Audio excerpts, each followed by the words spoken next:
Hello Virgo, this is Victoria from Mindful Bamboo and I'm here with your May Tarot Forecast. Welcome to my channel and welcome to your reading. As always, we'll be looking at your love life, your career and workspace, and we'll get you some guidance on how to best utilize the energy of the month of May. At the end, I'll post some messages from your person of interest to yourself. And of course, we'll start with an oracle message. And this month I'm doing messages from a brand new deck that's called Cosmic Dancer. It's a beautiful, beautiful deck. So let's start with a quick message to see what is the theme for me. What do you need to know, Virgo? And of course, brief reminder that this readings are for Sun, Moon, and Rising Virgo.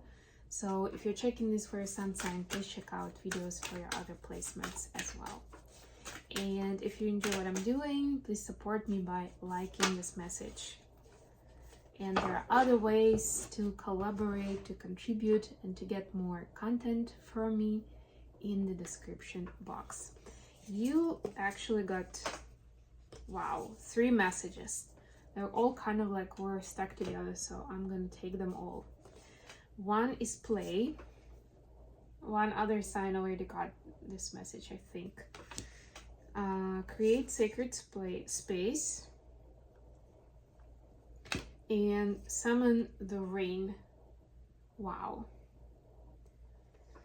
So all of this to me is to work, first of all, work with the elements and with the space, and create the energy that you want to be in. Don't expect somebody to come in and change everything for the better. It's in your hands, Virgo, to create sacred space and to be the manifester, right? Even with the play card, it's like you are playing with it, you know, you're deciding.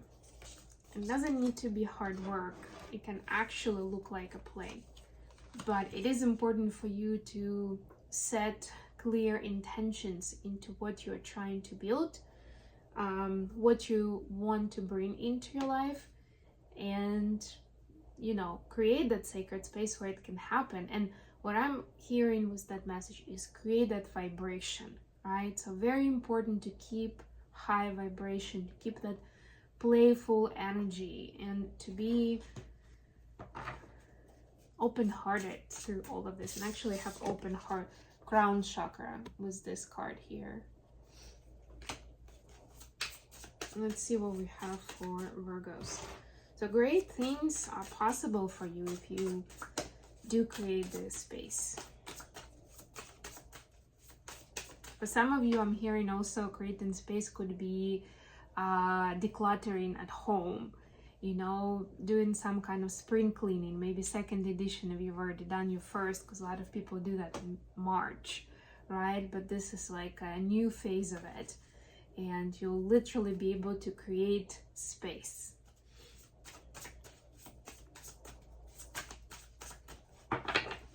Okay, Virgo, so for your love life and personal space, you have 6 of Wands. To me, this like is the continuation of what I was just talking about. Temperance. Queen of Swords. Temperance is Sagittarius energy, by the way. Okay, then we have, for your career space, we have King of Swords.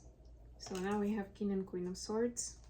They're not an actual couple though, they're like brother and sister. Lovers, always fun to see this card in the workspace. 3 of Wands.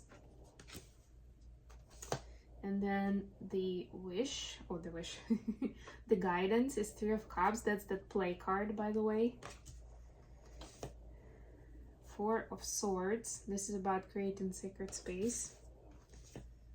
And Queen of Pentacles. Yes, you are the queen, and that's why you're listening. The Queen of Pentacles is actually corresponding to Virgo energy. Bottom of the deck, the Wheel of Fortune. Yeah, so the universe wants to bring in the gifts that you deserve.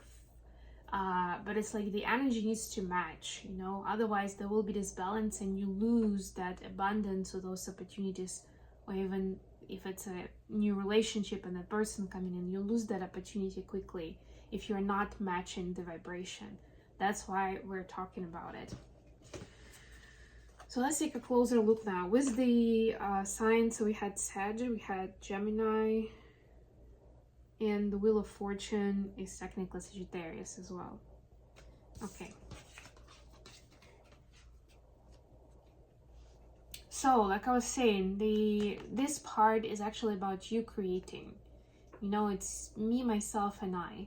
But you need to create out of place of truth and place of balance.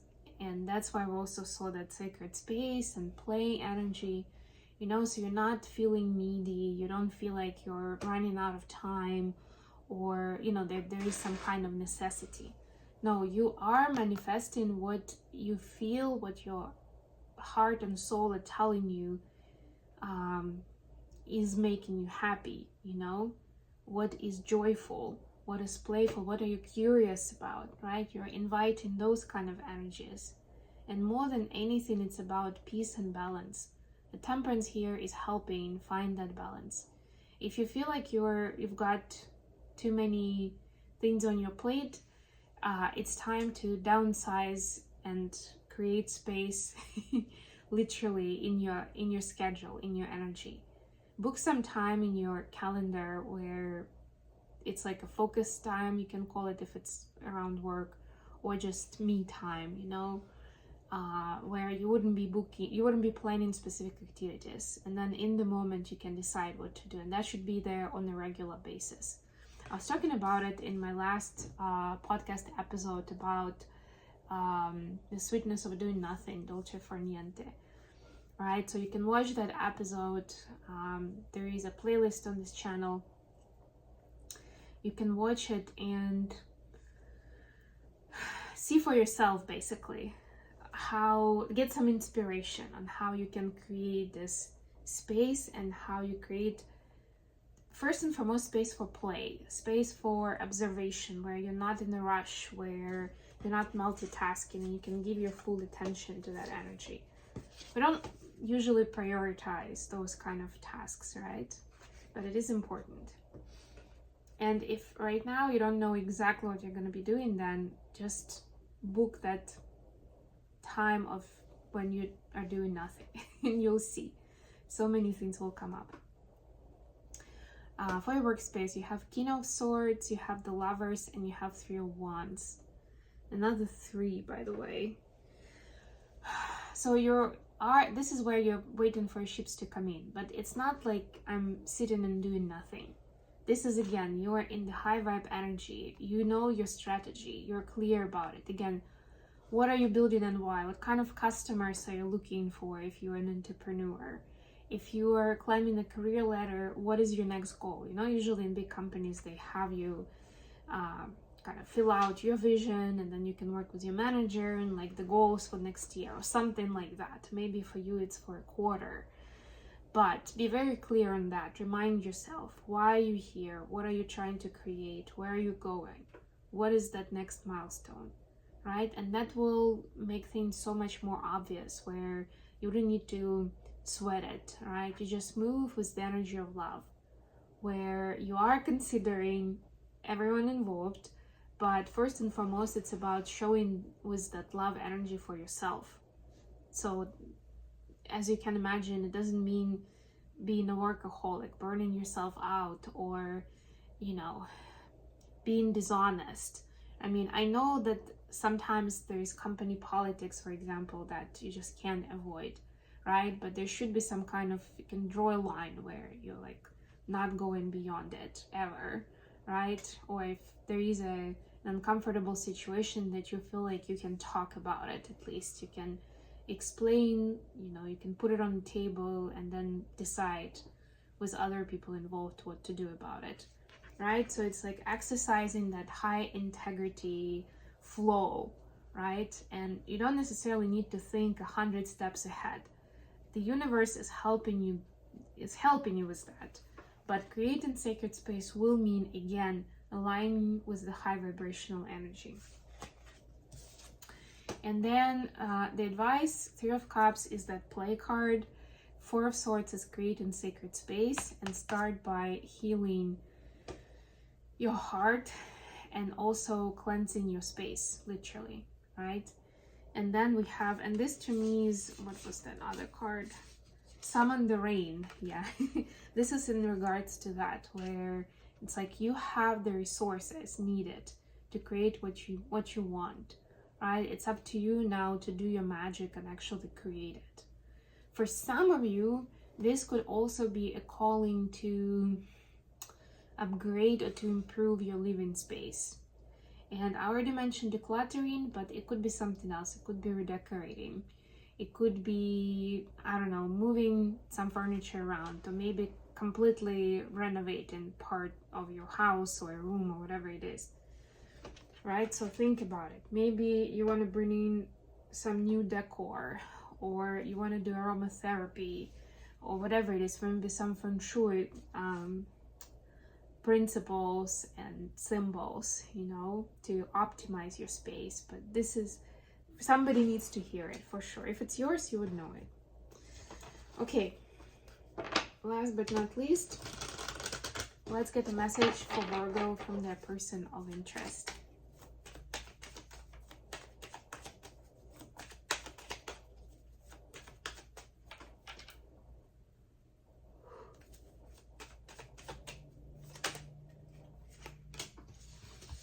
We got Six of Swords and Queen of Pentacles.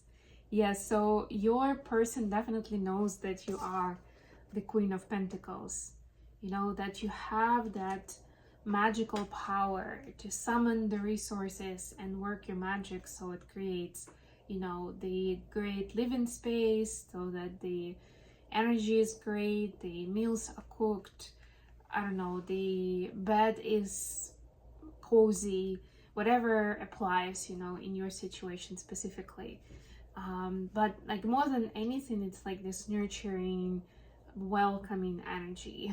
And also that you, it's not happening by accident, that you know exactly what you're doing there, right? And your person definitely, this is also the card of a mother and a wife.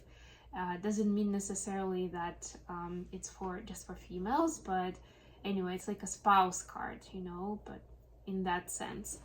So your person definitely sees you as a marriage material, especially if you're not married yet. If you are, then they definitely see you as like the center of the universe in your family, you know. And their task, or the way they see their role, is to be able to protect you and protect what you created and the two of you created together.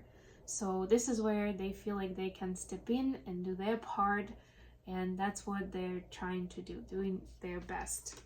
Yeah, there's a lot of adoration there going your way, Virgo. Okay, I'm gonna leave it here. Thank you so much for joining me today, guys.